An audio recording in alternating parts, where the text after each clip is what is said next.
What's up, guys? Dirty Diesel here. Got this Positraction rebuild for my Sterling 10.5. Some people call it a Ford 10.5, but it's made by Sterling. The one way to find out if you have a 10.5 or a 10.25 on your Ford is if it has disc brakes, it's a 10.5, and that means it's 99 and up.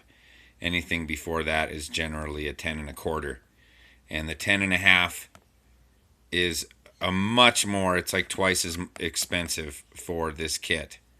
So I'll show you what's in here. Just got these clutch packs, the steel parts, and then some shimmage.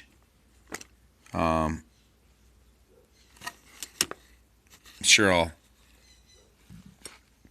be easy to match them up as I take them out. I know it goes one of these and then one of these, but they're different widths and stuff. But it comes with friction additive or modifier, additive friction modifier. It's expensive. I think these were 10 or 20 bucks a piece, so you know, it's cool that it comes with it. And it's funny how I found out I didn't have a limited slip going on. I was at the post office and my one tire was on some ice and I went to back up and couldn't move, and I'm like, oh, why isn't my posi going?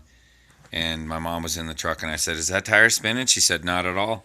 I gave it some more gas. I said, is it spinning? She said, not at all. So it must be bad.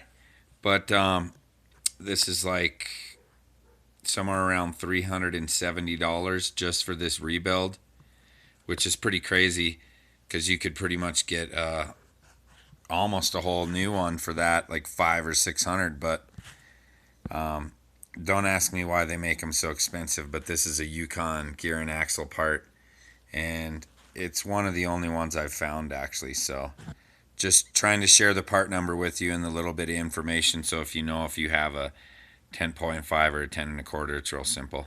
All right, guys, Dirty Diesel out.